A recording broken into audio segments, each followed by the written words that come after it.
I remember you seeing like an omakase room, like needing the same lid for 2 different vessels. Yeah. Yeah. Yeah. Well, actually it was like all the lids have to fit on all the vessels. And yeah, it's just like, why did I do this to myself? Yeah. So there is a lot of spec work, but they did let me make whatever I wanted to make. And it was so difficult because I wanted to make that, that acorn thing. Yeah. And when it was all said and done, it was worth it, right? I think so. I mean, I brought it in and everyone was like, holy shit. And I was like, yes, yes. I Am Consciously Curious, a podcast for those that are searching for meaning and fulfillment in their lives. My name is Victor Chan, and I'm on a mission to find out why people do what they do. I've interviewed white-collar to blue-collar, entrepreneurs to passion projects, and life is just too short to not produce meaningful work. Thanks for tuning in.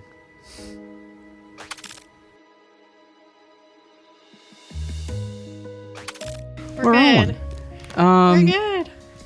Danielle, I mean, thank you so much for coming back. Technical difficulties, but I didn't even look back. Like, was that back in October? Was that? It was last year, for sure. Yeah.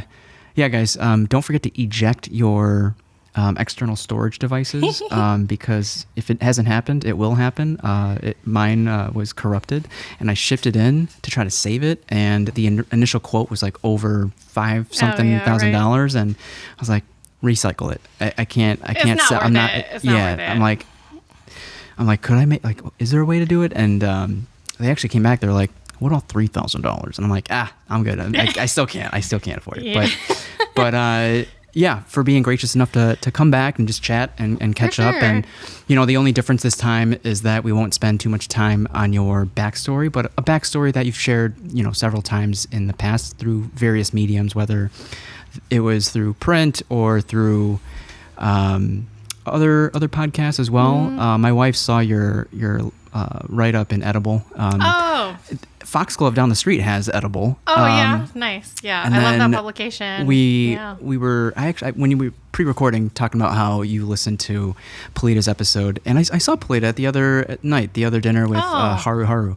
Cool. And Polita's doing well. You're doing well. Everyone's doing well. How would you describe your start to 2025? I've just been doing some planning and stuff, so... Okay. We're going to start with some manifesting? Yeah, maybe. I've been talking to, like, friends and business partners and stuff like that, and I think for me, my year really starts at Lunar New Year. It doesn't actually start at January, so I'm trying to recalibrate my calendar and then, like, figure out how often I want to do check-ins and stuff, because everyone's like, oh, you should look, quarterly reports and all that stuff. And I'm just like, honestly, I think I need a check-in like every 2 months. Okay. But yeah, I spent a lot of time with my family in January. Okay. And I always do that. And so, yeah, another thing I was like registering in my head was, I don't work 12 months out of the year. So I need to start dividing my projections out and like, not divide by 12, divide by 11, or divide by 10. And was that by intention? I think I had just been doing it that way for years, but then I wasn't making the connection in my head. And so I was just cramming 12 months of work into less time. Oh, I see. I think my plan this year is to try to be a little bit more efficient, because I want to spend more time in Hawaii with my family next year. So if I can. Do you have family that live there, or just as a family vacation? I mean, kind of both. My sister lives there. She's been living there for a while. And then we did our family, like, spend time together in Hawaii this year. And so, yeah, my parents actually just got a house there, too. And it's like, amazing. It's crazy. Do they still primarily live in New York? They do. Okay. But when they went to visit my sister, it was like, it seemed like it was kind of meant to be. There's a house like behind their house that went up for sale. A sign. Yeah. And they were like, this seems right. And it's so funny too, because when I was a kid, they used to talk about wanting to retire in Hawaii as like their retirement fantasy. Oh, God. And so I think now they're taking steps to get closer to retirement, which is awesome, because they deserve to retire. They've been working really hard for over 30 years in a restaurant. And so like, it's just, it's a long time to do that. And I think they deserve to retire. During their 30 years, have they had hobbies on the side? Like, would they take time off for them? No. So I wonder how hard it, I relate to that. Yeah. Or I'm sure my parents relate to that. I wonder how hard it was to make that decision when they saw that sign for a house of like, who are we without this restaurant? Totally. I mean, I can't really tell you what was going through their heads, but my sister has kids, so they have grandkids now. Yeah, and they live, newfound purpose. Yeah, they live far away, and then like even I feel this at times when we're not with the kids, or I don't see them that often, or I just see them through the phone. I just am like, are these kids gonna know me? Or are they gonna am I gonna be like a person in their life? Or are they gonna feel like they have an aunt or? It just feels like you're missing stuff once that they're like out in the world. Do you feel like your sister visits you more often? Well, she's actually coming this March, but she hasn't really been able to visit. Okay, so just kind of a lack of being in touch. Yeah, I mean, she moved out there for a job, and then it was to help open this resort, and since they hadn't opened yet, she basically couldn't take any vacation until kind of recently. So she'll be doing more traveling this year. What island? Big Island. Ooh. Yeah. I would say it's my favorite island. I think it's like becoming my favorite island too. On the Kona side or the Hilo side? The Kona side. Oh. So the resort that she works at is in Kona. So, amazing. Well, we did drive to Hilo, so I mean, I love Hilo as well. Okay. Yeah. Little rainy vibes over there. It is. The day we went, it luckily didn't rain. So, but we were like, why isn't there as much infrastructure on the side of the island? Yeah. And then I was like looking up the weather and stuff, and they're like, oh, it's one of the top rainiest places in the U.S. Okay. Oh, wow. Okay. And I was like, oh, because I was like, we should drive over here and spend the night. And I was like, why is there like nowhere to spend the night in Hilo? Okay. But it's super cute, and I love it. Oh, I love that for you guys. Yeah, and so like island hopping is really easy, and I think next year what I want to do, or like this year what I want to put the wheels in motion is like putting together like a 2-day workshop that I could teach here in Chicago, but then just getting the programming down and practicing, and then maybe pitching to some studios out there so that if I did want to spend more time out there, it would be possible, because I did come back after seeing my family for a really long time to Chicago. We came back on the coldest day of the year and the day of the inauguration. And it was just like harsh reality. Yeah. And it was like 100-degree swing because that day was like -10 here. Yeah. Yeah. And I was just like, literally, what am I doing here? And the only reason I needed to come back left paradise. was to generate income. So, so and then I came back and I taught like a workshop. I have 2 more coming up, and then, I have some projects that I need to finish and everything. But I was like, wow, if I planned this out, like maybe I wouldn't, need to come back as soon. Yeah, yeah. But yeah, my parents are staying there until like the end of February, which is great. Good for them to be to be away for that long. Yeah, I mean, their season kind of tracks mine a little bit, where like everything's super crazy up until Christmas. Okay. Holiday parties, like all that stuff.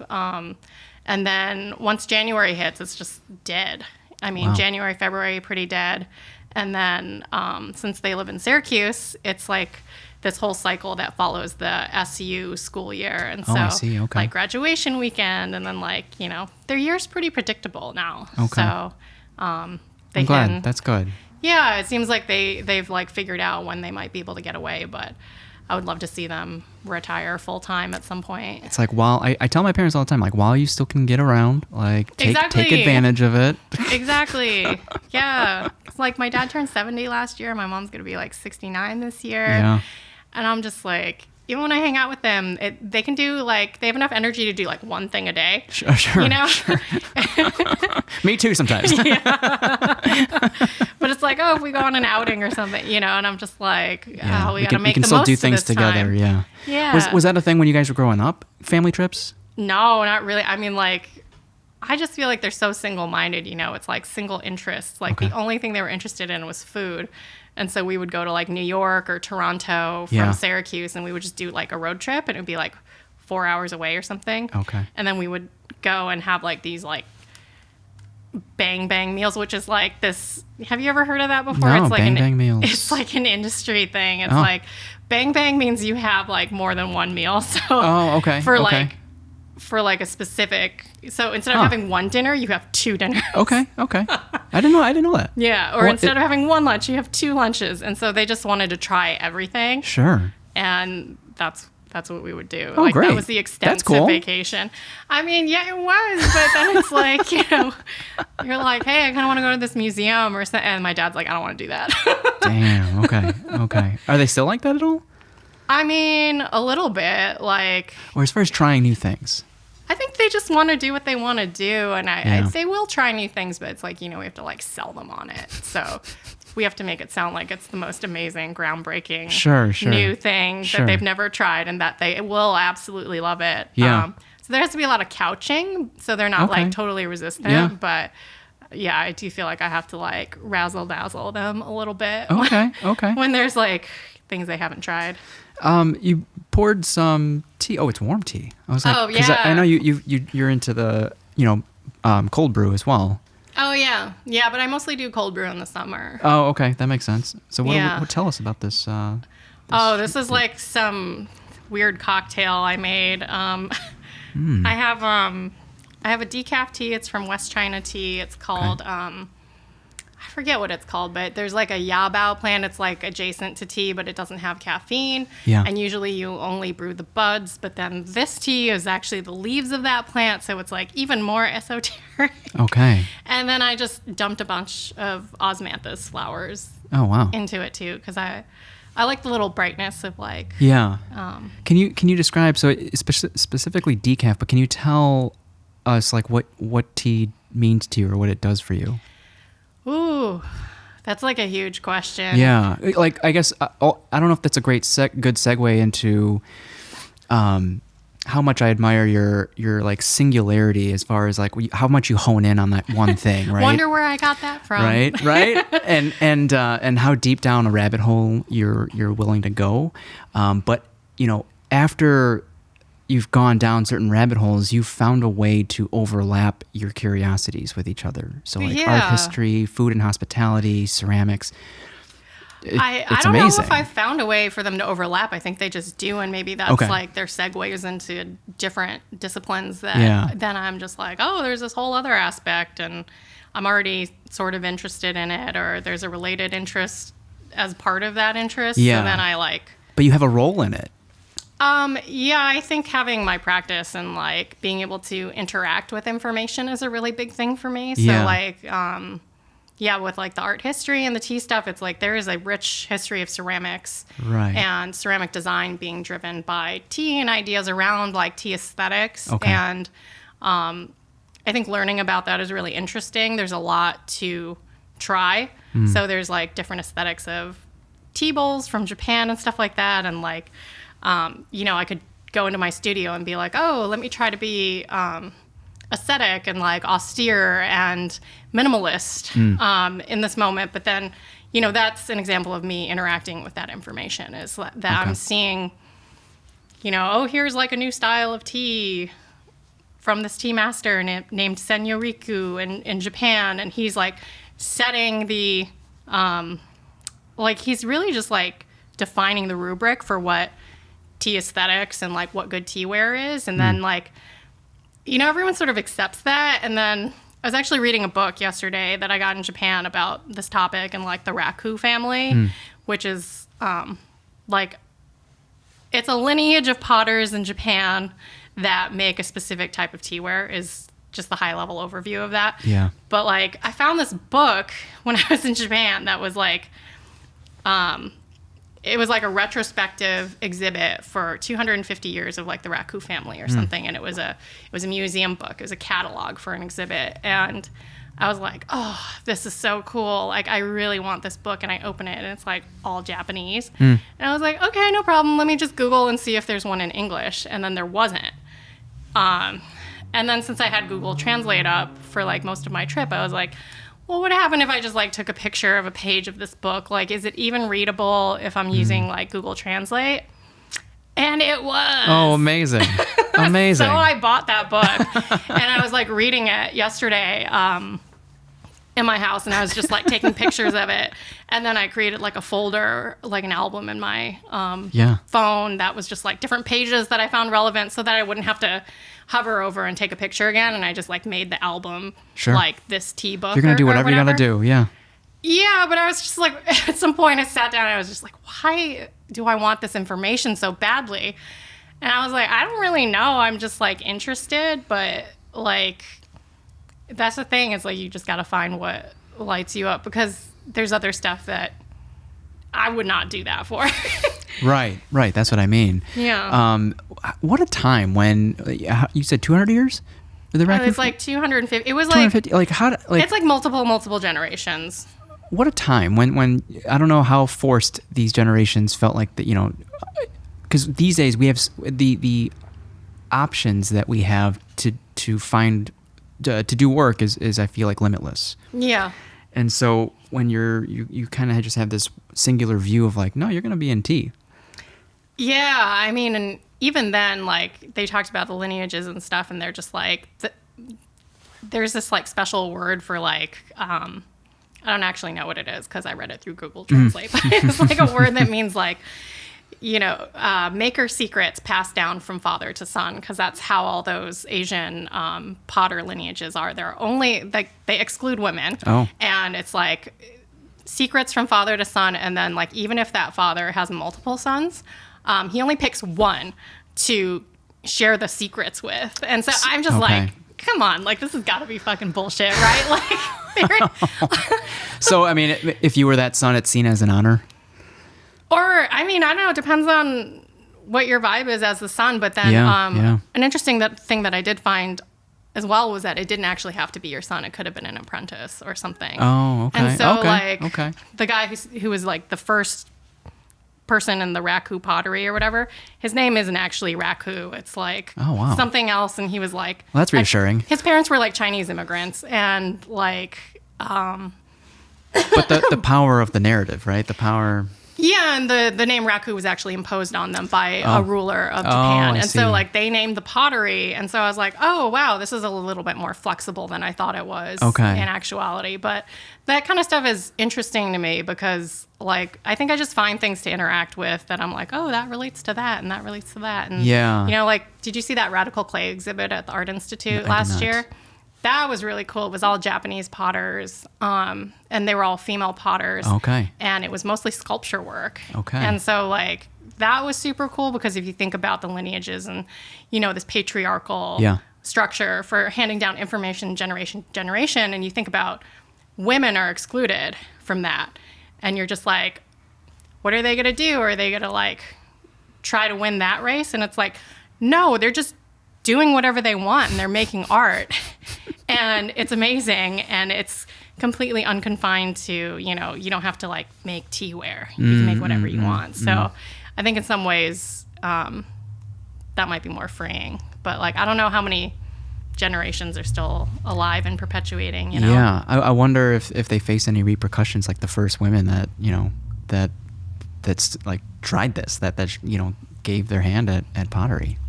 I don't know. I was reading that museum catalog yesterday, too, and I was just like, this is interesting because they talk about how a lot of these women went to art school and they studied under different sculptors, and it seems like they're celebrated as well, but in a different way. How recent was it, or how long ago was that? A lot of the exhibit? No, of the women potters.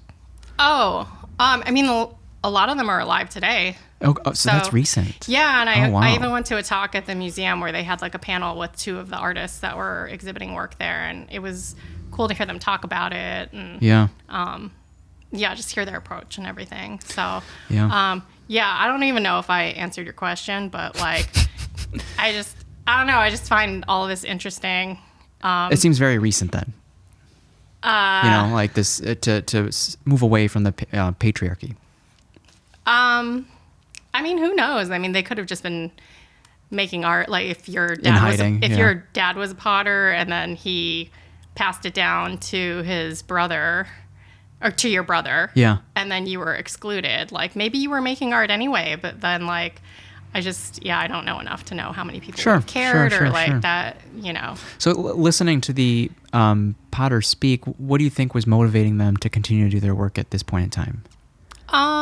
It was cool to hear them speak because there was one potter that I was especially interested in. I think her last name is like Hassoni or something like that, but she makes these beautiful porcelain sculptures. Okay. And she has this history of she worked at Wedgwood, which is like this really famous English porcelain house. And they are known for inventing something called jasperware. And it's like, do you ever see those like pots where they're like powder blue and then there's like a profile of some sort of Victorian portrait, like it looks like a bust or something, but then it's like applied on top of the powder blue piece. Oh, wow. Anyway, that was like a big jasperware Wedgwood thing. And okay. The technology used to create those like little portraits that were pressed onto the glasses, it's called like sprig molds. And then so she was tasked with like reinterpreting sprig molding. I see. And then she ended up making these beautiful botanical leaves and flowers out of sprig molds and then layering them on top of like throne forms or vases or something like that. And they're very intricate. And it seems like she has a connection to nature. And there's also, a meditative part of the process of doing something so intricate and then hearing her say that like, oh, one of these sculptures took like 5 months to dry. That kind of stuff where I'm just like, wow, you are making art on like a totally different scale. But it's interesting hearing people talk about that. Did it inspire you to try something different then? It inspired me to want to try something different. I think for me, it's like cool to hear other artists talk about what their thing is, because it's like, if it's driven by emotionality or if it's driven by an environment or wanting to escape an environment or, is it all about the process and not the end product? And then the end product just happens to be an artifact of what you really cared about. Like those are kinds of the conversations that I'm interested in hearing from artists. And I do want to try to explore non-functional work. Oh, okay.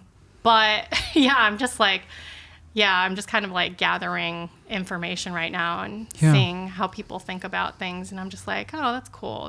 What's my thing going to be? I don't know. At this point in time, how do you find your time is split? Are you doing more teaching these days or are you still producing for consumers or restaurants? All of the above. All the above? Yeah. Okay. Yeah. I remember, did you see your stuff in the Bear, right? Through Giant, and then do you work with Chef Jake at Feld and? Oh yeah, Jake put an order in. Before he opened. Okay. My pieces are at Feld. I work with JV at Giant. Omakase Room. Yeah, and actually I'm working on something for them right now. So it's they put a big order in, so I've just been kind of like chugging through that. Which has honestly been kind of nice because it's giving me some mental space to explore ideas that I have for other things. And I'm making teacups, more of these teacups that you're drinking out of for a tea workshop that I'm giving. And these in a couple these weeks. Florals inside the teacup, because you have is it a white and blue series? Yeah, it's a blue and white. Blue and white series where these are hand drawn. They're hand carved. Hand carved, right? So then that makes them do you stain them after or? So you fill in the carved areas with pigmented clay. So it's liquid pigmented clay. So it's called slip. Okay. Slip is just the liquid part of it. You can put any colorant in it or no colorant at all. Yeah.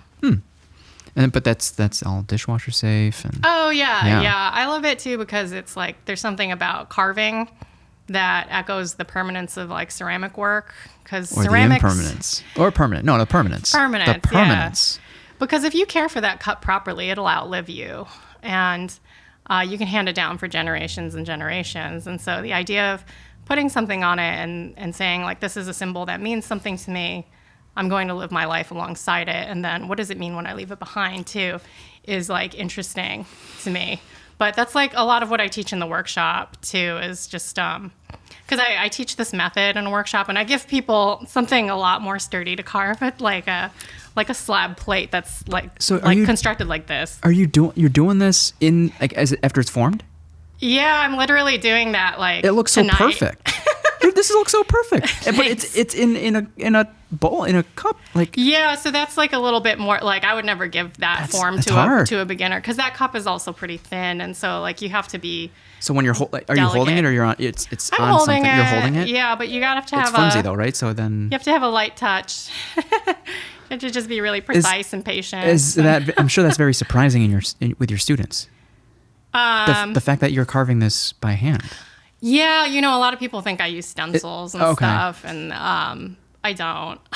So then do you not smart enough to do that. Do you give your students who've signed up kind of like a pre-class assignment? I just tell them if they have an idea of something that they want to put on the cup, or not the cup, the plate that they carve, that I always welcome that you come in with a reference drawing. Okay.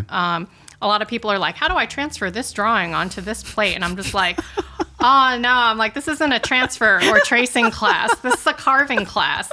But I think it's like sometimes it's an allegory for life, right? Because people are like, I'm just, I'll walk past the same person and I'll see that they haven't made a mark yet. And it's been a while. And I'm just like, okay, like, here's the thing. It's just clay. And I'm like, you got to make one mark, any mark, just like start. And then once people start, they get really into it and they start engaging with it. But I'm like, you can't have that relationship with the material until you start. Yeah. Yeah.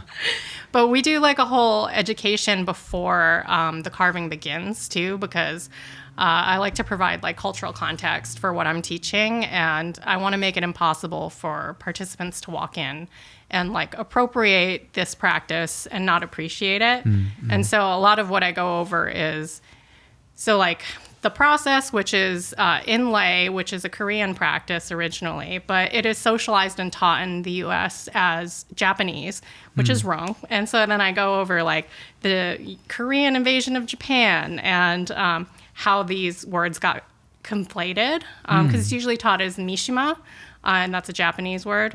And then I also talk about the visual inspiration of this work, which is traditional Chinese blue and whiteware, which is a separate practice that is painting. And so the fact that I'm combining all of these things into something that's visually familiar, but has like more cultural nuance and includes the histories of multiple Asian countries is important for me to teach and for people to understand when they come in, because I'm just like, it's like a 25-minute lecture. Yeah, yeah. And I love giving it because I love history. And like, part of why I was like reading that book too was I had just given the lecture at All Together Now a couple weeks ago. And I was just like, I would really love to dive into like why the aesthetics of tea culture like were significant in this way. And I was like, I should really like make that little connection between like why the Japanese coveted Korean teaware so much, and then like, it's significant for me to know like when tastes change. And I think I always am anticipating that some nerd is going to come up and like ask me a question, and then I can be like, oh, you stay ready. Yeah, you don't ever have to get ready. You stay ready. I mean, but it's beyond hypervigilance. I'm just like interested, right? Because every time I give it, I'm just like more and more familiar with the material. Yeah. And then I am thinking, oh, these are the questions that I have. I'm just like, because I gloss over some things just because I don't want to make it any longer. But I know. Like, I just right. Just enough. Yeah, just enough so that, and I show photos of pieces that you can see at the Art Institute too. Wow. So if you want to dive deeper, or like I mentioned something and then you can make that connection when you're out in the world in the city. And like, I just like providing that for people, because then there's, with the symbols and everything too, there's a certain way that you can read East Asian symbols on pots. And if you know a little bit, like the peonies or wealth, riches, like female power, like next time you take a stroll through the royalty, Art Institute. Yeah. And so like if you understand the meaning behind these symbols, you get so much more out of your museum visit, and just like there's a further level of enjoyment. And if you read some of these vases, you're just like, oh, this must be like a wedding present, because I'm seeing all these like fertility wishes, like marital bliss, like but it's like you're seeing two ducks and then like kids with cranes and bamboo and stuff, and you're just like, oh, if you don't have that context, you're not like, oh, I wonder who this was for. Was it an imperial gift for like a high class couple, or like an emperor, an empress? Like, sure. Where were these? Who were these for, basically? So, I think that stuff is. Do you feel like you've met your goal? Like no one has left underappreciating what they just went through?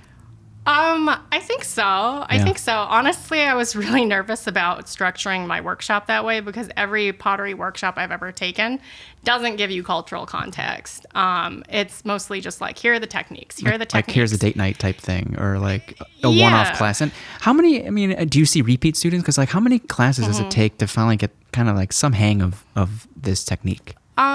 I actually have had some repeat students, and I'm just like, I'm sorry you have to listen to the lecture again. And they're like, no, actually I love it. Like, they're like, I don't feel like I can get everything out of it one time. I was like surprised by that. And then also I was worried that people wouldn't like it, because it's like, there's this mentality of, I'm here for pottery workshop. Yeah.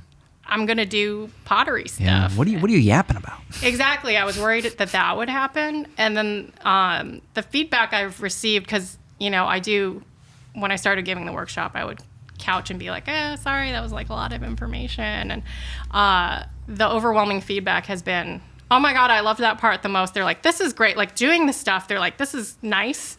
They're like, but the information is like the best part. And I was like, damn, cool, because that's the part that I like to do more.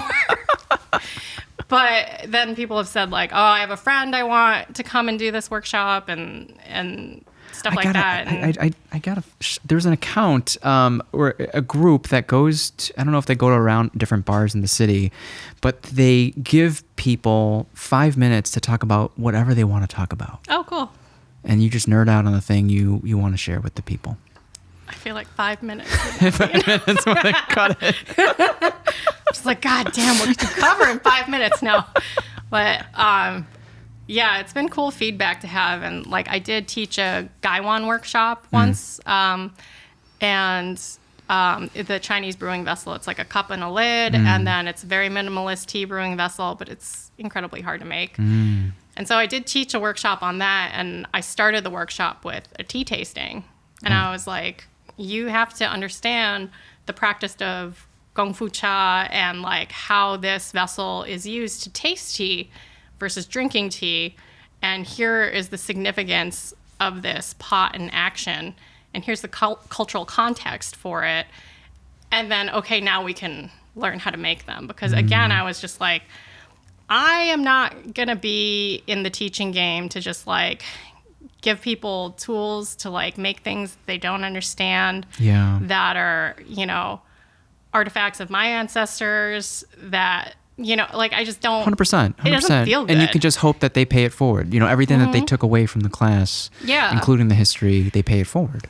Yeah, and I've had other instructors in my class too, like not necessarily clay instructors, but people who give workshops too. And they've said to me like, oh, I've started restructuring how I'm giving my workshop because I want to provide context now too, because it enriches the experience. Yeah. And I just think that like in the beginning when I was doing pottery, people are like, oh, if you need to make more money, you should teach. And I'm like, I don't fucking teach. Like, really just didn't want to do it. Not to just teach. Well, yeah, and the ways that I had seen teaching, or the ways that teaching pottery had been exposed to me, were in formats that just didn't really work for me, like a multi-week class at a clay studio. Like, that interferes with my practice. I can't really do that. Yeah. And then, like, workshops where you just kind of, like, learn the techniques. And I was just it's like, a little transactional.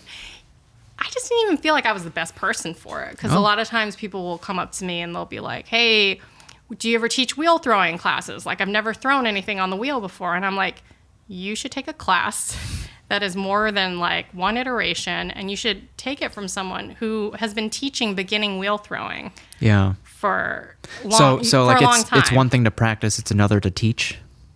It is, but then there's like certain skills that like, teaching is a skill too. And like, I think sometimes people assume that if you're good at something, then you can spend an afternoon and then transfer that skill somehow. And I just think with pottery and wheel throwing, it's like a different thing. And so, I think that just kind of like turned me off from it, because I was like, well, then that would have to be the thing that I'm good at, is teaching someone who doesn't know anything how to do that thing. Right. And that's not something that feeds into my practice or that I think about.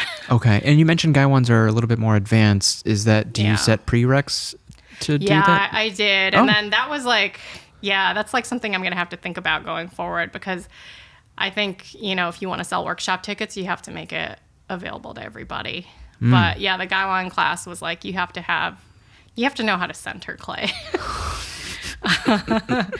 Which is like, I'm not here to teach you for the first time, because I'm going to be asking you to throw a lot of clay. I'm going to be asking you to throw off the hump. I'm going to be asking you to like make multiple pieces off of the same piece of clay. And so yeah, that one wasn't as accessible. Sure. Yeah, there's levels to this. Yeah, but I still wanted to But that makes it exciting for you too.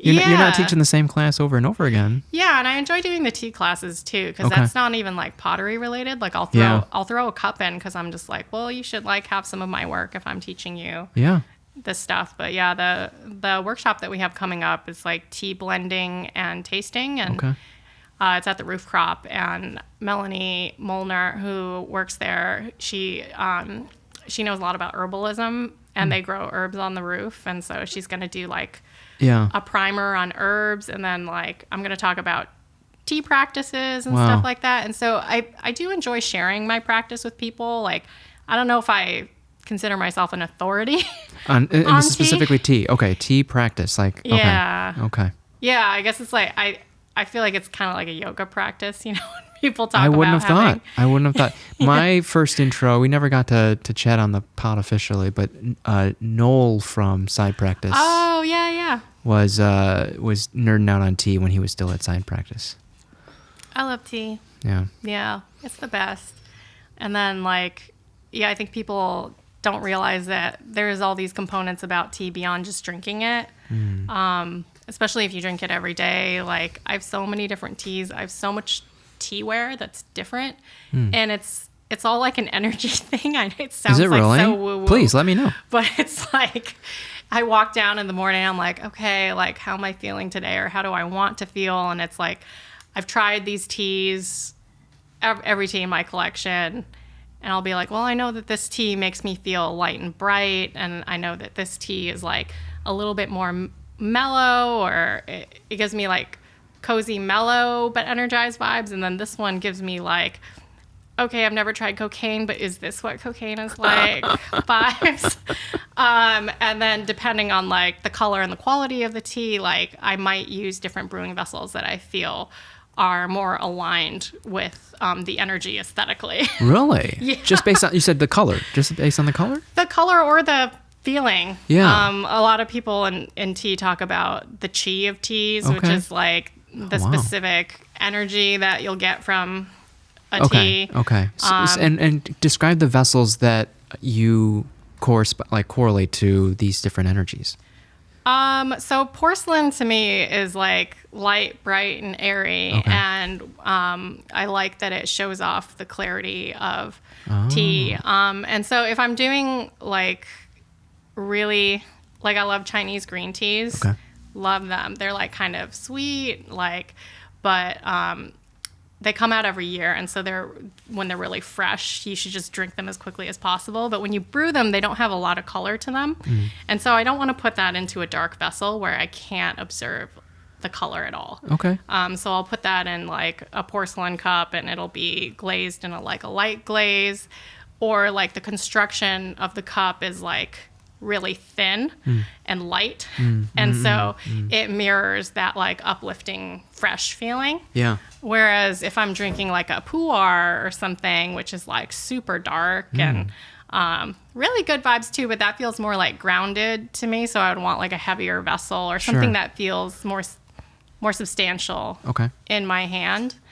And then since the color isn't really telling me anything about how I've brewed that tea because it's so dark anyway, like no matter what way you brew it, it doesn't need to be light. Dark. Okay. Yeah, so I can use like cups that I've glazed in really dark glazes, and it doesn't take anything away from the experience. Is this something that you were taught or something you kind of just started practicing?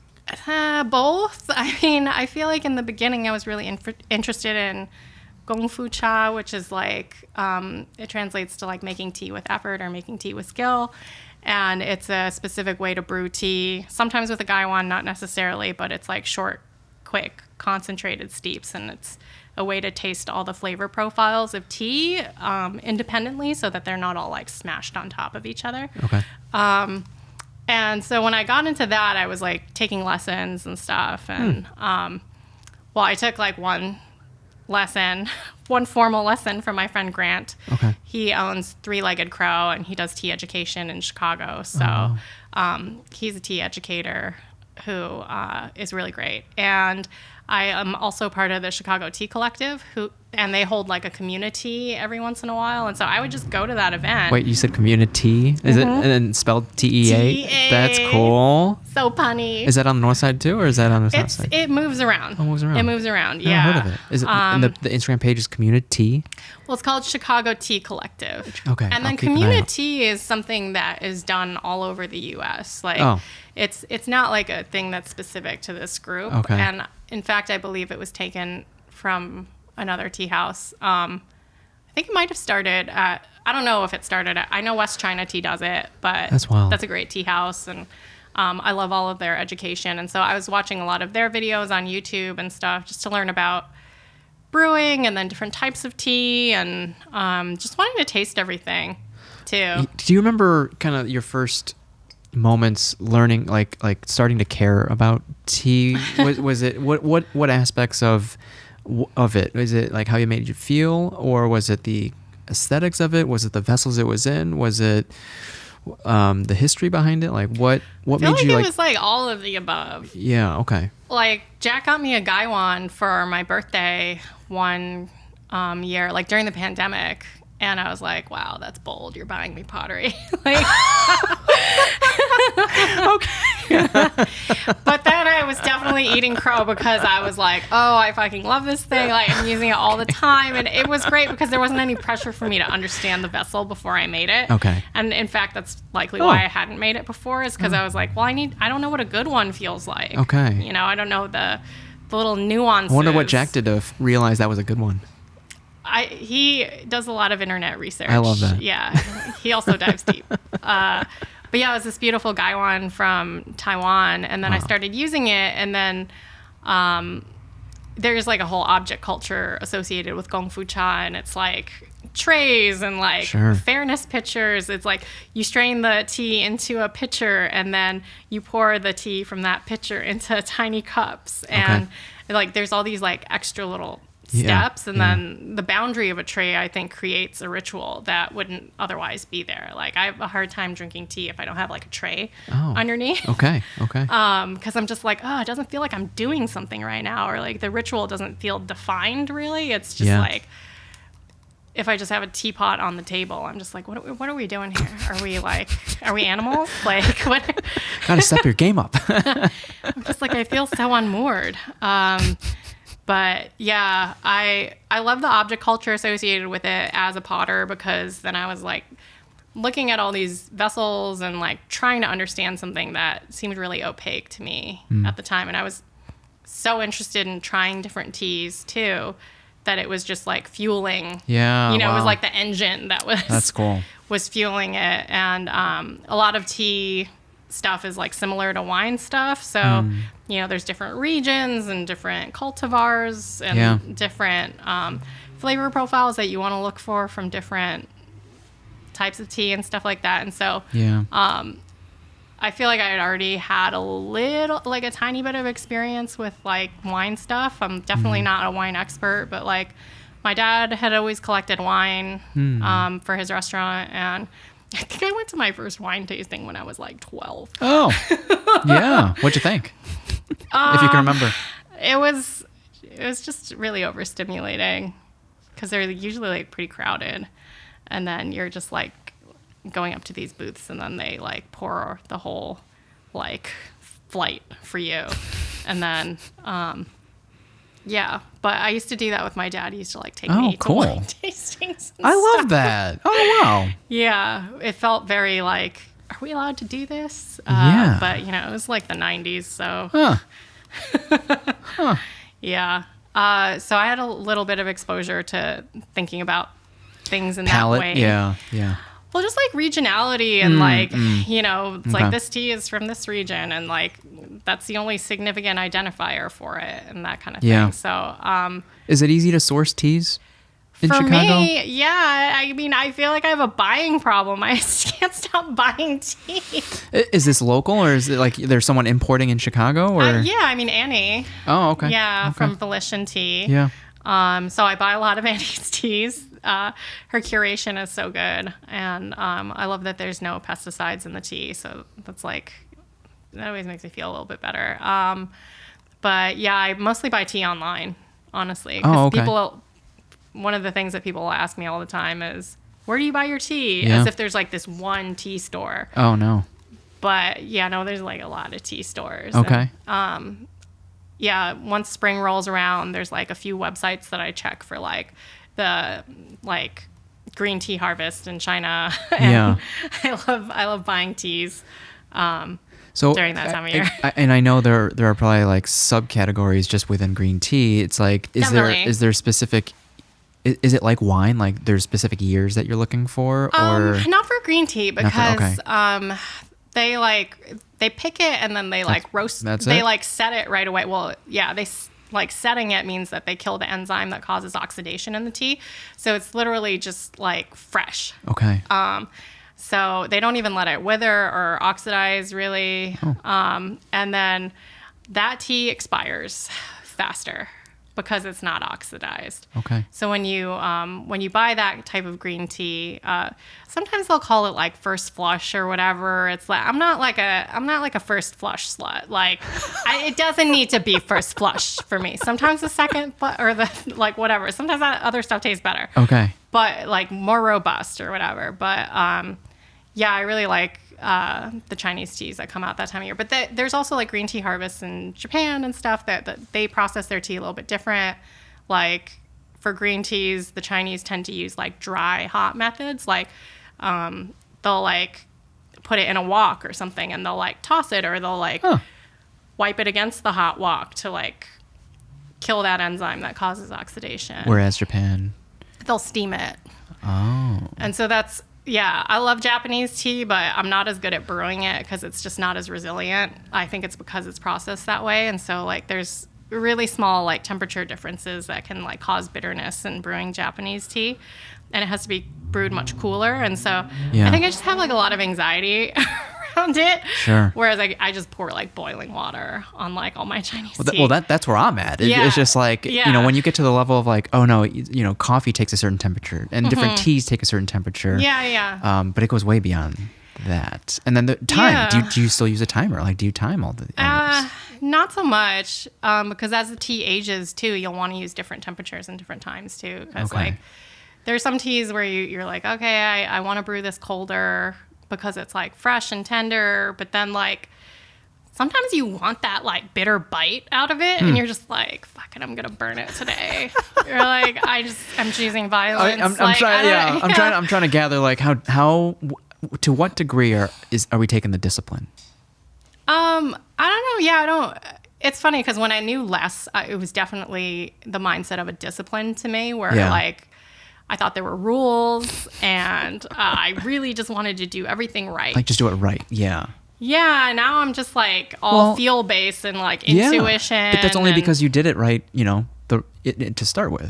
That's right. I did used to use a timer. Okay. And got to know the rules before you break the rules. Exactly. Yeah. But I'm just like, you know, I drink tea every day and most days I'm not making it for someone else. So it's like, what's the point of a prescription if like the only person you're meant to serve is yourself? So and if you're liking it, that's all, right? Yeah, and you can start playing with stuff too. And as tea gets older too, like I still have some green teas from last year's harvest, and when I was brewing them in the summer, I was using, I don't know, like 175, 180 degrees Fahrenheit. And now that those teas are older, I feel like they're not brewing right unless I'm doing like 190, 195. And, maybe I'll brew it a little bit longer. Yeah. Or I don't know. It's like a feel thing now. Are you when you buy them, are these in pounds? Are you buying that much? No, I'm big on variety. So okay. yeah, because I like that little dance in the morning where I'm just like, what am I feeling? Like, how's, it's just like you're checking in with yourself and you're just like, cool. What direction do I want to go in right now? What do I have ahead of me? What do I need energy for? I'm sure you think people are like that with coffee. I don't know. Yeah, because I just have the same bags, like over and over. I don't know. Well, Jack's a coffee drinker and he likes to try different things, but it takes, it's like the freshness of coffee is a little bit different. I think it makes more sense to like buy a bag, drink that whole bag, buy a new bag. Whereas like, I don't even want to know how many teas I have. That's cool. And like, the darker ones too, they stay longer and some of them are meant to be aged. And so like you can hang on to them for a long time and they don't necessarily like diminish in quality. But the best part about like having a lot of tea and getting into the tea practice is just sharing tea with different people too. Cause then you like find people who are really into it and then you start getting together and then you're sharing the tea and brewing it together. So that's kind of similar to wine or beer. Community is about. I love it. I love it. Yeah. Did you meet Annie from Volition before or after you gained this deep appreciation for tea? I think as I was like trying to learn more about tea, as I was like good timing. Yeah. It was when people started getting together again in person. Okay. I was going to communities and then I met Annie through that. Wow. I think. Well, I kind of met her through that, but then also she reached out to me to do Golden Market. Okay. And I remember I was like, I can't do this, but like, do you want to do this other thing with me? And then we did a different collaboration and it was really great. And we've been friends ever since. And like, again, I have this like huge thirst for like tea knowledge and gaiwans and like the history of Chinese teaware. And I'm just like, Annie, can you search this for me on a Chinese website and then like send me the link to the, I'm like, this is the question I have. Can you type it into a Chinese search engine? Because sometimes, the results. She has that access. Yeah. Yeah. Because she can read all that and synthesize that information very quickly. And then if she finds something relevant, she can send it to me and I can like translate it. Last I saw of them is making it into Whole Foods. Oh, yeah. I'm sure they're up to many things since then, too. Every time I go into Whole Foods and I see Volition on the shelf, I take like a little video. So proud, I'm sure. Let me just straighten this.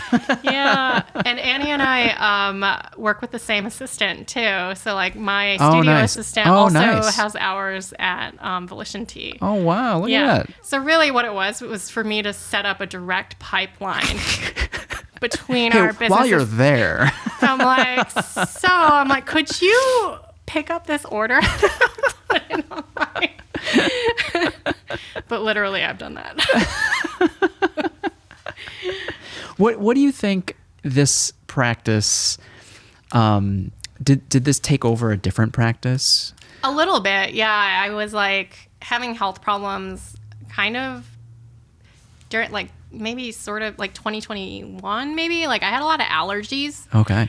And so I went to an allergist and then they said, well, yeah, you are like super allergic to everything, but you also have acid reflux. And so, I used to drink a lot more alcohol than I do now. Okay. And while alcohol and caffeine are both acid reflux triggers, it's a very personalized thing where it's like certain triggers are better or worse for certain people. Okay. And so I found that like, okay, if I'm trying to, and coffee's really bad for reflux too. It's like a lot more acidic. So like imagine that's the first thing you do to start your day. Yeah. So, and then carbonated beverages too. So like you offered me sparkling water when I came in and I'm just like, I don't have anything carbonated because I have like a certain number of points I can spend every day on stuff. Oh, I see. That's discipline. Yeah, and I was it's not worth it. It's like if once you get older too, you're just like, maybe I shouldn't drink as much, Like I don't need to have like 2-3 fingers of whiskey every night. Like it's not, and I love whiskey. Like, I still have a big collection, but luckily it's like I go through it a lot slower now and it doesn't go bad. So yeah. That's fine. But I was trying at that time to replace alcohol because alcohol was irritating my reflux a lot more than caffeine was. Okay. And then, I was getting into tea and then there was like this whole world that I could dive into. And, I love natural wine too. So I was like drinking a lot of wine, and like, I live very close to Altogether now. So it's very dangerous. Yeah. Yeah. And so it kind of like supplanted alcohol for a bit. And so now I'm like everything in moderation. Yeah. Yeah. But I will not compromise on having tea every day. So. Oh, wow. So yeah, if I'm just like, oh, I had too much tea today or whatever, it's easy for me to just be like, I'm not going to drink the next like few days. And, oh, wow. Okay. Yeah. Wow. That's great. Yeah, but I'm just going to have the tea. Yeah. But, yeah, there was like a void that it was filling. I was like consciously shifting because I was like, oh, my body's not reacting to these things the same way. Huh. But I had to have something. Yeah. Yeah.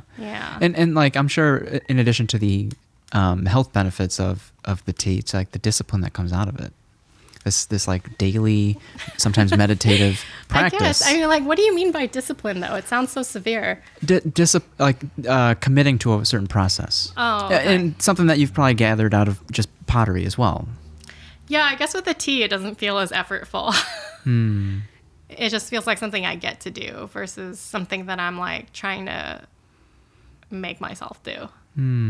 I mean, not to talk shit about my own pottery practice, but like, it's just very physical. And some days you're just like, wow, my body kind of hurts. But then you're like, I gotta go like do all this work anyway. Yeah. So there's a little bit more tension there for me. But whereas I'm like, no, I just get to have some tea, and that's like really simple. What have you done to? You had some like, was it back pain? Oh yeah, I herniated a disc. Dude, that's huge. 2021 oh my as goodness. well. Yeah, L5S1. Yeah, it was bad. It was bad. And looking back, is this common amongst potters? I don't know. I mean, I think it depends on your like genetics and like. Or can the wheel be higher, or like do you have to be slumped over? I raised my wheel. I raised my wheel after that, and like most of the time. Like, I'm working on a big plate order right now, so I did lower my wheel because it makes it easier to throw something like a plate. But for the most part, I do have my wheel on cinder blocks, and it's higher so that I can use more of my core and everything. But like, I have scoliosis too, so it's like I'm not saying that like everyone who overdoes it on the wheel is definitely going to herniate a disc. Like, I think my anatomy is like specific. Predisposed, yeah. Yeah, it's like I already like shouldn't be doing this if I have scoliosis.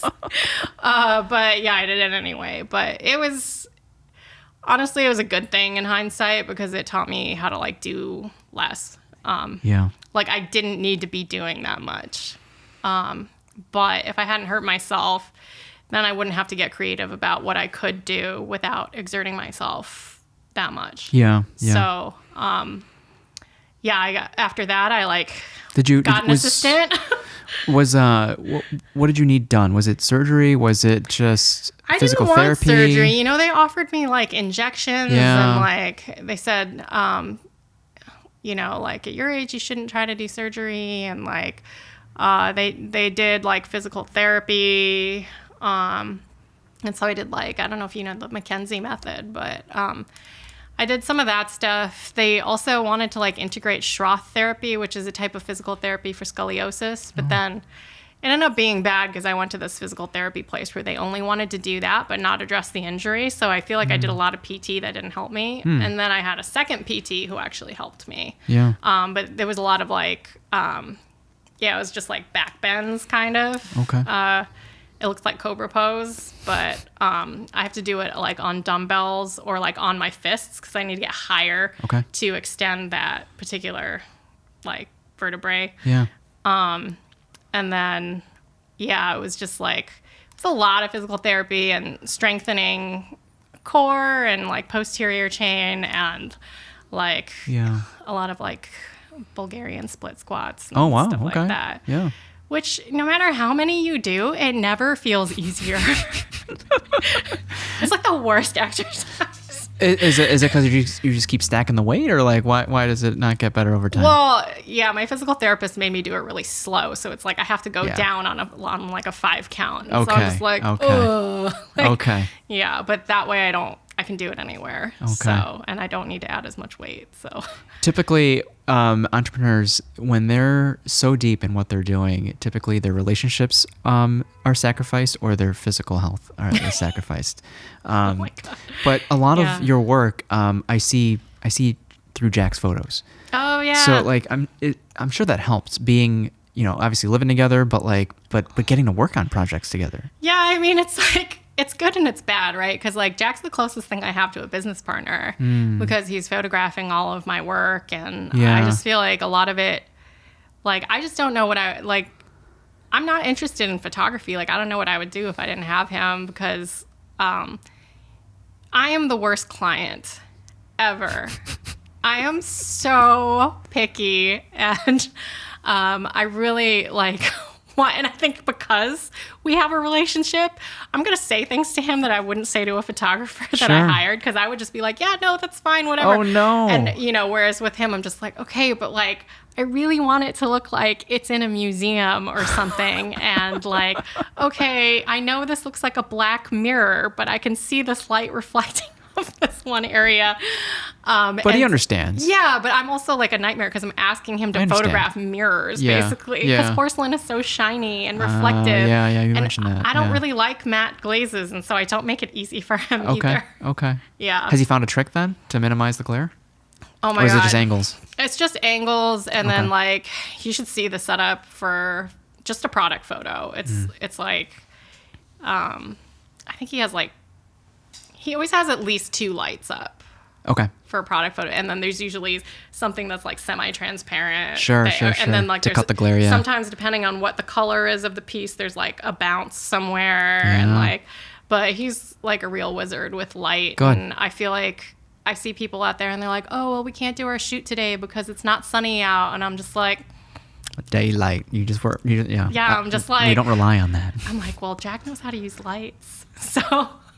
Yeah, but he's really talented at lighting. Wow. So, yeah, it's nice, but sometimes it's like 2 creative people talking about, a problem, and then it's like if you throw your relationship into it, I feel like we were butting heads a lot, and at some point, I think I had to have the realization that I'm just like, oh, I have to treat Jack like he's an artist, like not like he's my partner. Oh, yeah. And because I'm just like, sometimes I'm just like, well, this is what I want. Like, why can't I have what I want? But then I'm just like, oh, there are certain things that he doesn't like to do in his practice. Oh. And that, there's certain things that he has opinions on because he knows more than I do about his craft. And I'm just like, I need to like chill out and just let it go. And, I think because he's in the thick of photography and everything more than I am, it's like certain things that I used to have a taste for that we would disagree on. Like I used to like overhead shots a lot more. Oh, okay. And I'd be like, oh, I don't like these like angled down shots or like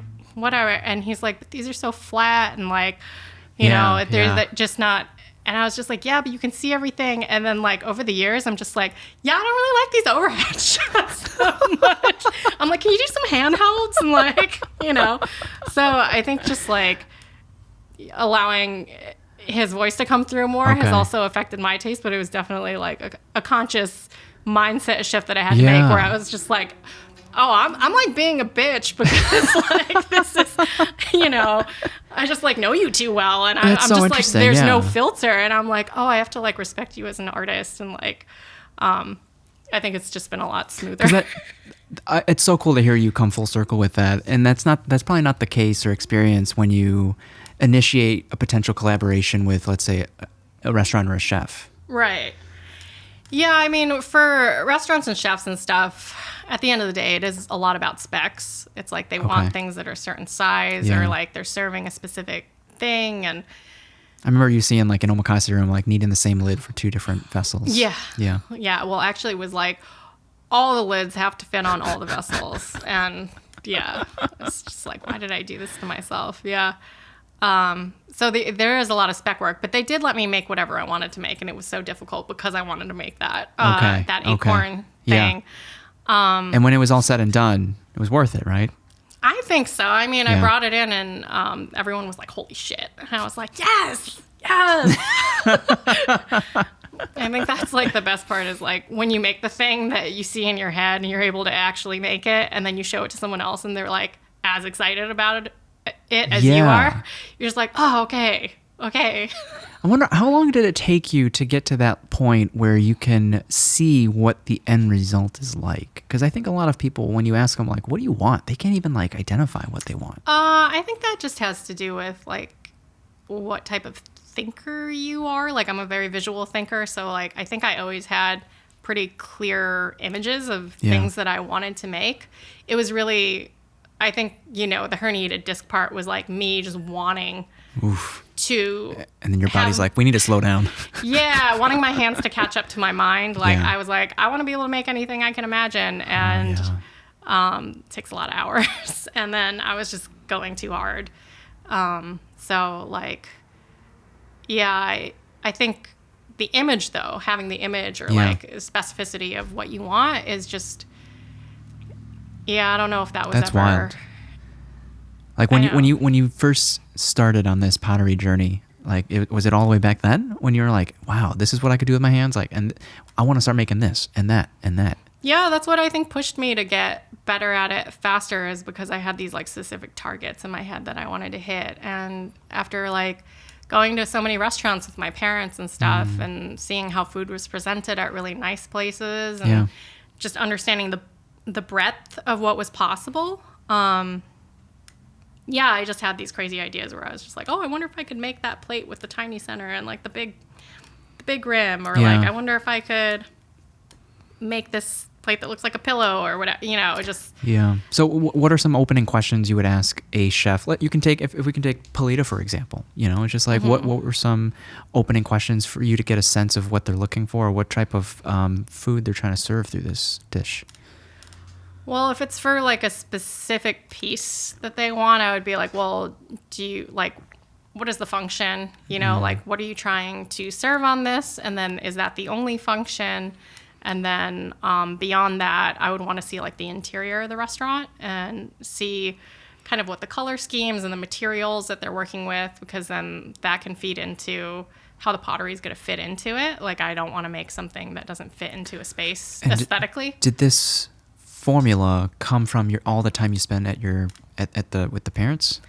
Maybe, I don't know. Yeah, like my parents have a pretty old school place, so they just order like all white dishes. Because I wouldn't have thought about the aesthetics of the actual place. Oh yeah, right. It makes so much sense now, but like, I mean, to me, the immediate thing is what's sitting on this dish. Yeah, I guess for me too, it's like hard to.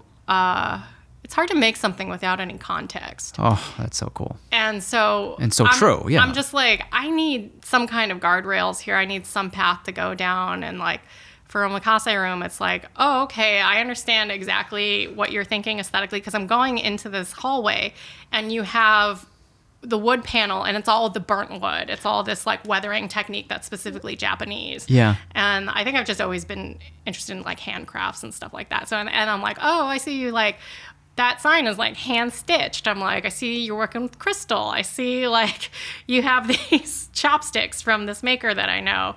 And I'm like, okay. And then the lighting is like a showroom. So it looks like a gallery. And I'm like, all right, awesome. Like, you're all about spotlighting, illuminating. And to me, that's a cue to use a shiny glaze. Because then the light will bounce off of the interior of the dish and it'll further illuminate the food. So even if you have a spotlight, like, there's a quality to porcelain as well, where it interacts with the light. An acorn.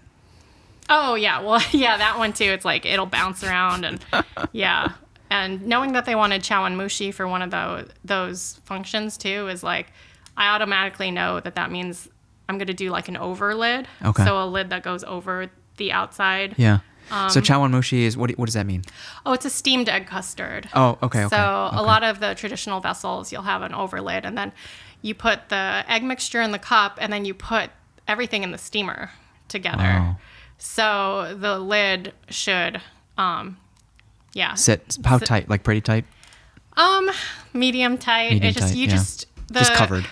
The reason why the lid goes over the top is because any condensation that forms on the inside of it will run outside of the dish. Wow. So like you won't get condensation. Oops, on the inside of the dish. You won't get any of the condensation dripping back into the egg mixture. So Wow. That's like part of, because I'm like, oh, okay, here's a clue, here's a constraint that I can put on it. But then also it's like, aesthetically, I'm understanding like your game, and I'm like, all right, I got to rise to this occasion, and like make something that is worthy of this like heavily curated aesthetic experience that you've created for your customers. And but yeah, like going into a place like Giant, it's different because like JV is so casual, and I'm just like, what does this restaurant mean to you? And like that's what I ask like everybody too. I'm like, well, what does this mean to you? Like, why is this meaningful for you? Or like, what? Because then, if there's, I don't know, if there's like stuff there that I can work with, then I can like go into some sort of rabbit hole of like, oh, okay, let me like research like heartland stuff, or like, you said you want to do Midwest vegetable dishes. Like that's all you gave me. I'm like, all right, now I'm going to like go down this rabbit hole and, just pursue that. And we did like blue and white seasonal vegetables etched onto the plates for them. And oh, cool. That was like as deep as it went, but it was all Midwest vegetables. I see. Yeah. So yeah. So it really depends too. It's like the person you're talking to might not have the vocabulary or consciousness around how to like speak about aesthetic influences or cultural influences, but those are the things that are the most fun to me, because then you can, I don't demand that anyone understand all of what I'm putting into a piece, but I like the idea of like making things with like hidden stories and like secrets and stuff in them, so that if you did find out more, you'd be like, oh. But at the same time, it's not to take away from the like it's not to simply stand out during dinner or anything like that. It's truly a compliment to what's being served. Yeah, I mean that's something that I believe in, and like I just feel like there's a tension sometimes with like the work that I create that sells the best, and like the work that I think is probably best for the table. I mean, a lot of the blue and white work I do is like people love any kind of decoration on a plate, and most of the stuff I sell is like the thing is like right in the middle, and those sell better than the ones where the designs are on the sides. Oh, interesting. But like once you cover something up, it's like all you see are the outlines. You don't think about that. Yeah. I mean, like I think about that and I'm just like, this is crazy, but you know, I understand the intention of giving someone a gift that has a symbol on it, and like maybe the usability or like. But you don't think how it's, okay. Yeah, the attractiveness of it once it's in use is not really on someone's mind. Yeah, right. And that's not like what's getting them to hit buy. Oh, interesting. So yeah, I'm just like, okay, this is like, I'm like, why am I putting this in the middle? I'm like, you know what? So like, does that mean less, pieces with art in the middle then? Well, I don't know. I mean, those sell really well. So I'm like, I can just keep these in stock or whatever. Yeah, but I've done some where it's on the sides. It moves a lot slower. Is that something you tell in your classes? Oh, I mean, yeah, I mention it because I'm like, well, what are you going to use this for? If you're just going to put like rings on it or something, right? It doesn't matter. Or if you want to put your keys on it, or if it's a nightside thing, or one woman wanted to put like herbs on, like cut herbs from her garden on it, and she's like, well, I put this one herb here because then I'll see the herbs next to it and then they'll be the same herb. And I'm like, oh, it's really cool. So like she made one for specific, like one for each herb. Well, she made one that was like rosemary. Wow. And she's like, well, I want to put my rosemary cuttings on this. Wow. And so it just had one sprig, and then she was visualizing the bundle next to it. I see. I was like, that's super cool. Yeah. To like map out how you're going to use it. Yeah, and that's definitely something I go over in the lecture too. It's like, why are you putting this on here? Like, what significance does this symbol have to you? It doesn't have to have a known meaning. It just has to have a meaning to you. And then, the context in which you use this piece changes the meaning of it as well. Right. So like, with like the stuff I did for JV at Giant, it was like specific to his vision for vegetable dishes. But then I put a ramp on one. What do you mean ramp? A ramp is a wild onion. It's also a Midwest vegetable, but it grows wild. Like I don't don't know if you can cultivate them. Maybe they've figured it out. But yeah, there's like a limited amount every spring, and everyone like loses their minds when ramps come out. And so I put one on there because I was like, oh, okay, this is like an easy one that I know definitely should go on here. And then I did research on the ramp, and I found out that the ramp is it might be what Chicago is named after. There's an Algonquin dialect that they call it Chicago. And it means like stinky onion. And you know how they call it, like, we're like the big onion or whatever. They're like, Chicago means onion. But I think what they were talking about was the ramp. And so then I was like, wow, this dish has like even more meaning because it's like in a Chicago restaurant. Now it's like a ramp, and that's like the Chicago vegetable. And then that meaning gets amplified by its surroundings. And then, like, you know, with the location scouts for the Bear used Giant as one of the restaurants, and that plate like flashed on the screen for a second, and I was just like, wow, and this is like a show about Chicago, and like now it's just like getting more and more amplified, you know, it just feels like it's getting energized. I mean, do you think they knew that? The whole I was wondering ramp thing. I was wondering if they did. It's only it's only Monday. That's my favorite fact of the week. Oh my goodness, that's so cool. I wonder if they shared that in the Chicago History Museum. Maybe. I've never heard of this vegetable. I've never heard of ramp. Like, yeah, it looks like a green onion, but instead of like the shoot, it's like a leaf at the top. And it's stinky. Wow. Yeah, I make a ramp soy sauce every year. Oh. Yeah, so I just like ferment cut up ramp leaves into like a different soy sauce every year. And then just as a condiment, like, what do you pair it with?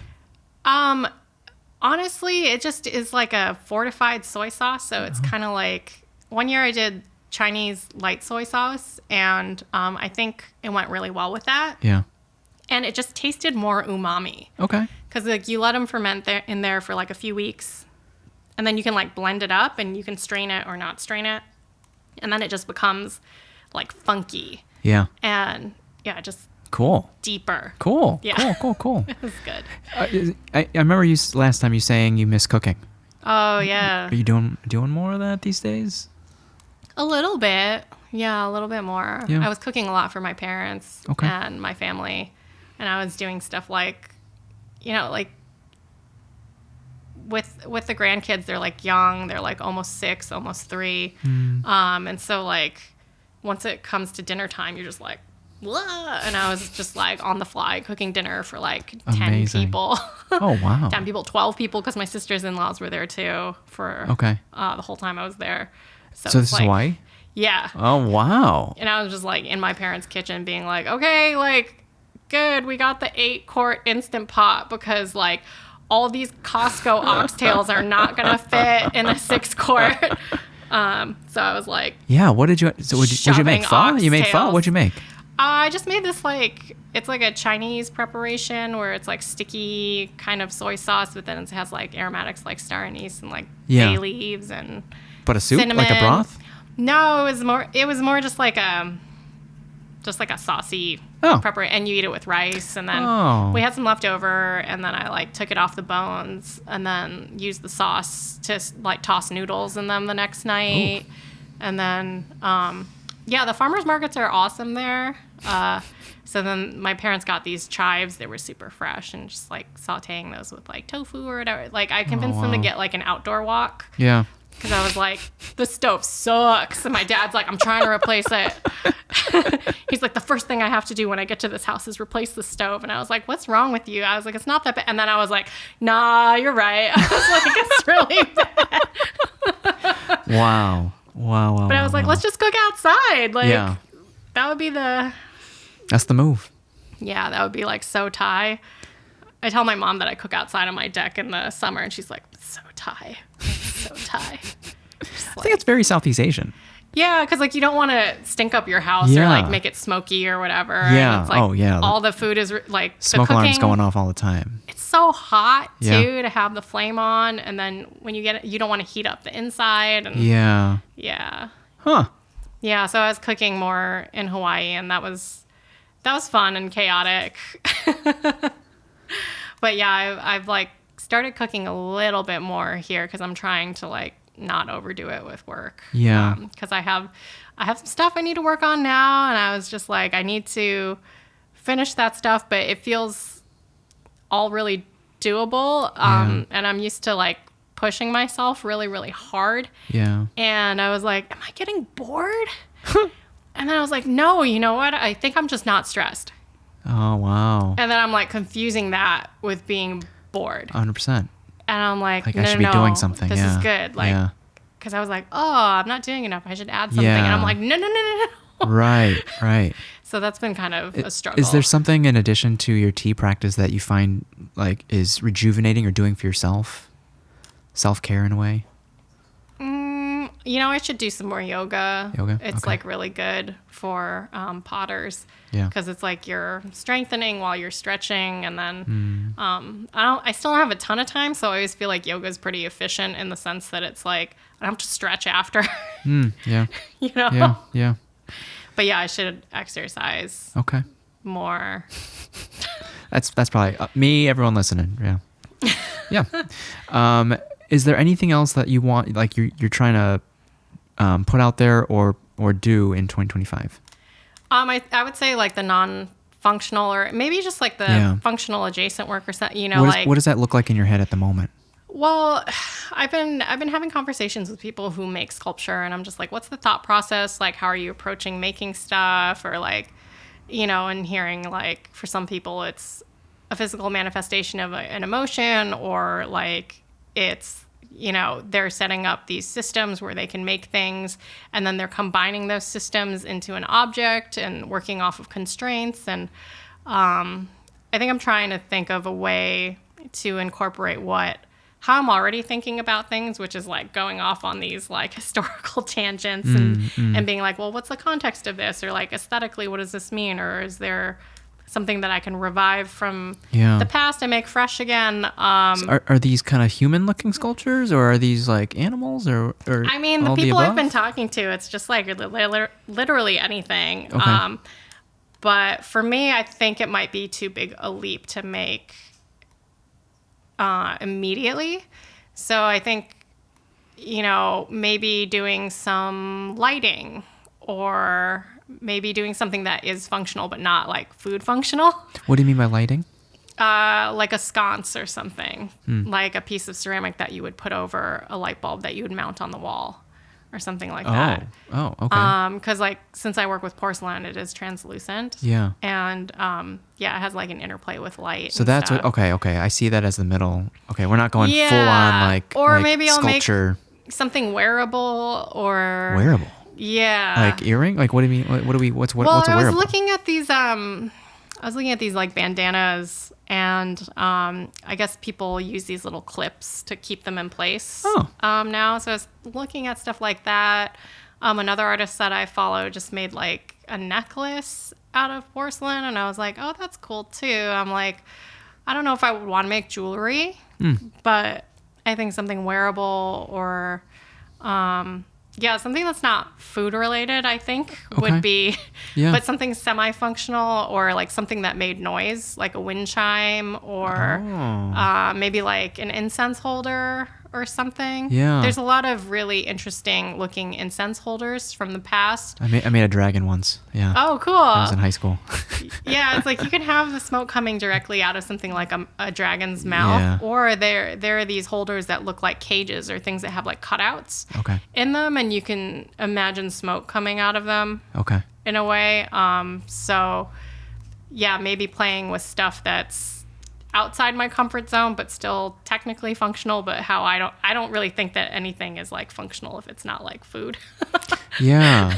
Well, that's fun. That's how like narrow my interests are. But I think there's probably something that I'm trying to figure out in terms of like what's next. So you've come to a point where you've built systems in place to kind of be most efficient at your current line of work, but now there's free time. There's like room to explore.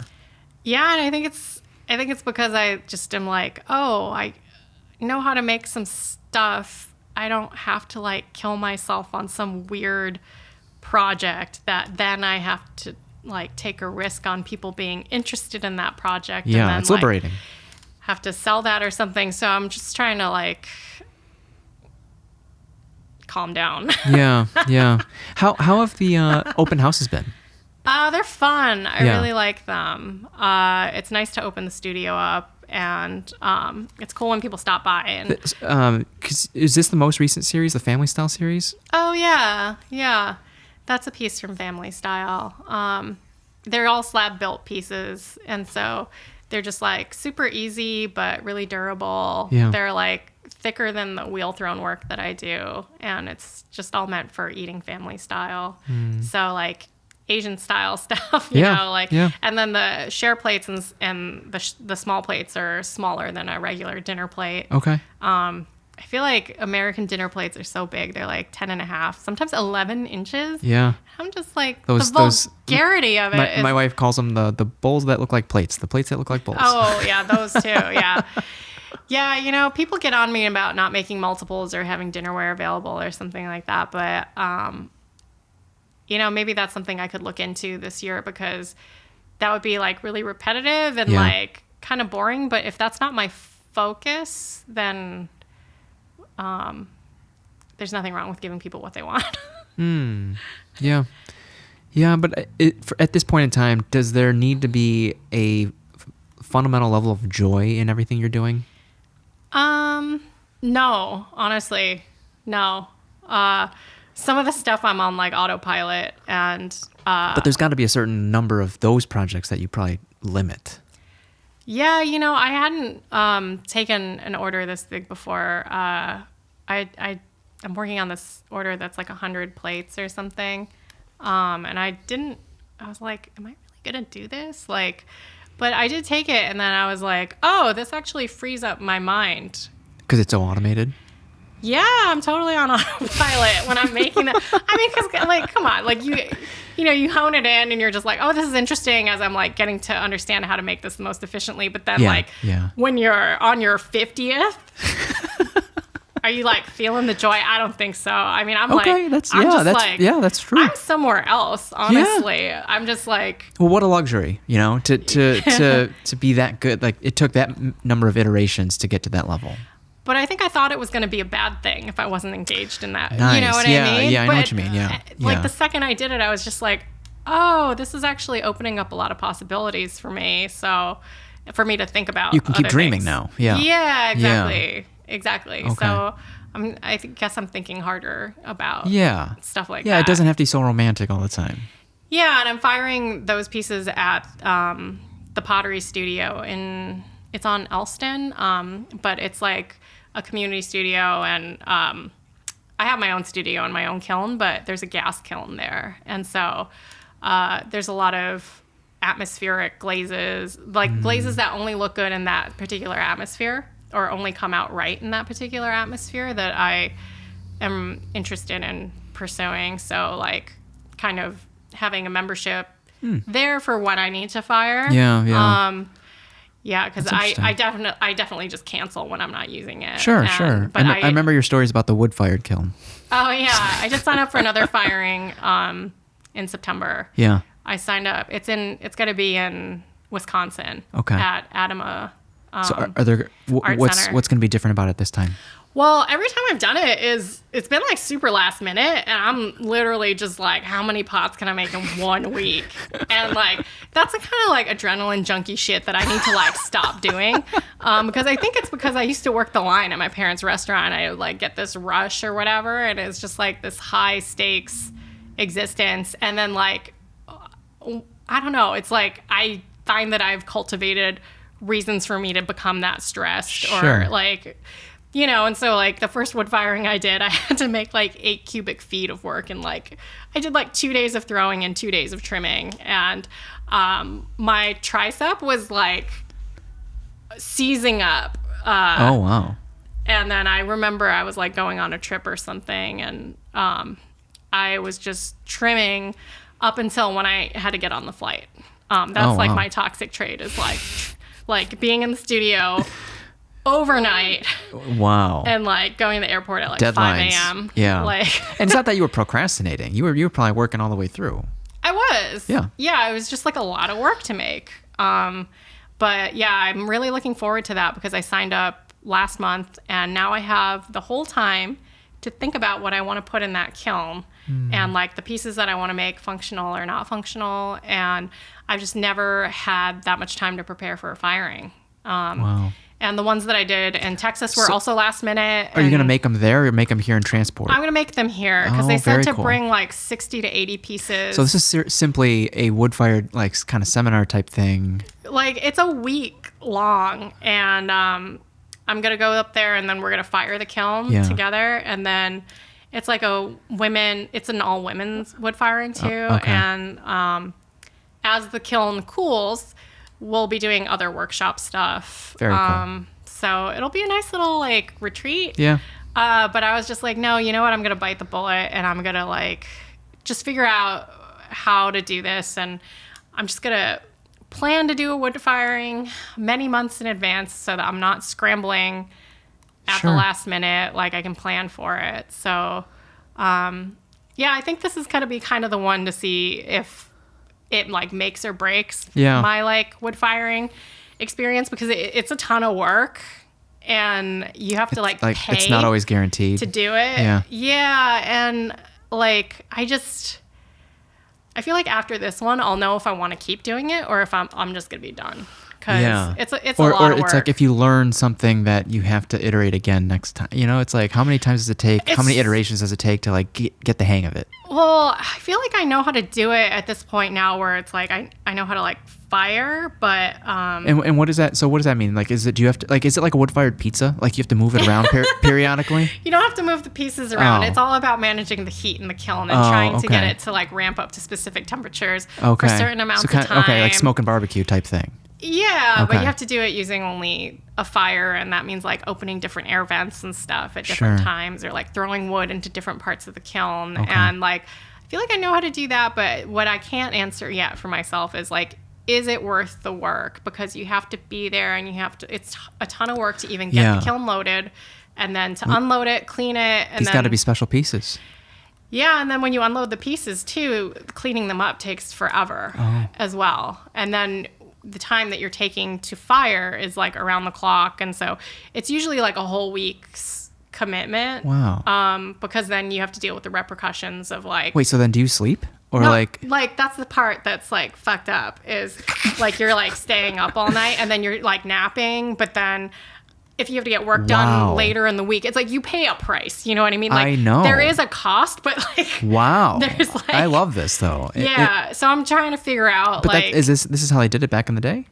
It's like one of the... Yeah, it's not like purely how they did... Like there's...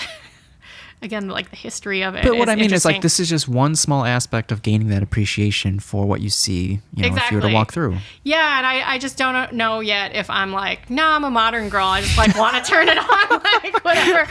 Or like, oh, am I enjoying splitting wood? Like what's the purpose of this? Yeah. Like, is there a purpose for feeding that type of labor into my practice, into those pots? Yeah. Like, is it doing it just to say you did it? Or is there something truly, And I think I kind of want to answer that question with this firing and be like, oh, are these finishes like so unattainable that like, or that this so is the desirable only way to me? Yeah. Yeah. I think my question is like, why do I keep chasing this? And is there going to be a point? I'm excited for you to find out. That's awesome. Yeah, but I was just like, I'm gonna fucking do it. Like, and I'm gonna do it right this time because I feel like every time I've done it, I'm like, well, I don't know if I like it because it was so last minute. And how many times has it been now? I've done it 3 times. Okay, so this will be your 4th? Yeah. I see. Yeah. Okay. So that's something big that I'm planning for this year is that wood firing, and then trying to think around making things that might not be truly functionally food safe, and that's kind of what I'm thinking about. I love it. This was I didn't think we'd be talking about anything that we talked about actually. Honestly, tea, that as much as we talked about tea, that was great. Is there anything you want to ask or put out there before we hop off? I don't know. I just feel like I'm in this incubation period with artists. So if like artists who are making non-functional work ever want to talk about their intentions or thinking behind it, I think I'm like a pattern recognizer kind of brain. Okay. So it's like cool for me to hear what everyone's approach is, because then I'm just like, oh, if I can like dismantle the logic behind this, then I can find out what that is for me, like knowing what I'm into. So I'm interested in just sitting around and talking with other artists right now. So yeah, did you see that another by I think David Kim, the Meanwhile? Oh yeah, did he make a piece for that or? No, but they hosted a podcast. Oh, that's the other David.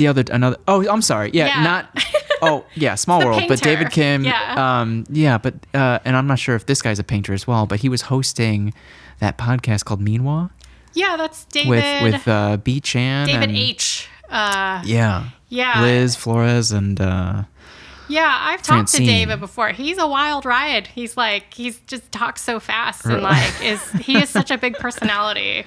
I really enjoyed talking with him. I can see you on that podcast too. Well, I don't know. No, I mean, I don't need to I did not mean that I want to be on more podcasts. I just meant that I want to have but that's what I'm seeing. I'm conversations seeing, with artists about their intentionality and like where they're coming from or how they're weaving their personal experience into their practice. Based on what I heard about your other practice, it's like you have this vision and you work backwards. Maybe. I don't know. I feel like it doesn't feel like I'm working backwards, because then that would be like some sort of immaculate conception of like an object or in my head. At least you have a goal. Yeah. And the path might not always be clear, but you have a goal in mind. Yeah, and I think that's like one of the nebulous things about the tea practice too. That's like hard to pinpoint. It's like I have all these feelings that I'm following to drink different tea every day and to choose different vessels, but it's like I can't really articulate what the driver is for that. So it's like trying to figure that kind of stuff out. Maybe the driver is simply a curiosity. Maybe you don't need a goal every time. Yeah, I don't think I have a goal. I think maybe it's wanting to be able to articulate what that's about. Sure. And feeling like that is a good description of what's going on. Whereas I'm just like, I just feel like I'm following like some vibes here. That's tough. And even if you got to the point where you can articulate what you just did, it's, I think, very difficult to replicate. So for example, like if Michael Jordan or Kobe Bryant were to describe, or Tiger Woods were to describe like how they did what they just did, you couldn't replicate that. No, and like a lot of times people who do things that are interesting can't articulate what they've done either. So, you've given me something to think about. Yeah. But yeah, the only thing I want to put out there is that I'm interested in hanging out and just talking with artists. So, well, you live with one too. Yeah. It's convenient because I can like have these like totally asinine, pretentious conversations with Jack, and it's like, no one has to hear that, so it's great. If listeners aren't following you yet, where can they follow you? Monsoon Pottery on Instagram. And that's the website as well, monsoonpottery.com? Yep. Okay. Yep, and I've written a couple articles on, I have a Substack, but I think I want to add to that a little bit, maybe put some history nuggets on there. Yeah, so, yeah, it should just be Monsoon Pottery, I think. At Substack? Yeah, I don't really put it out there, but it exists. Okay. I write things. Build it and they will come. Yeah, I mean, I don't really care if anyone comes. It's just out there. Okay. Yeah. All right. Danielle, thank you so much. Thanks for having me back. No, thanks for being back. I know it can be frustrating when you feel like time is wasted, but to me it wasn't wasted time, despite not being tangibly out there. But I think I've told other people this, like, I do this for me. I don't, if anyone else wants to listen, they can listen. But I'm looking forward to taking a class eventually. Yeah. And come through. Experiencing your work firsthand. But yeah, till next time, guys. Thanks for tuning in. See ya. Hey, what's up, guys? Thanks for tuning in. If you like this video, you might even like this video. If you haven't subscribed, please subscribe right here. I'll see you in the next one.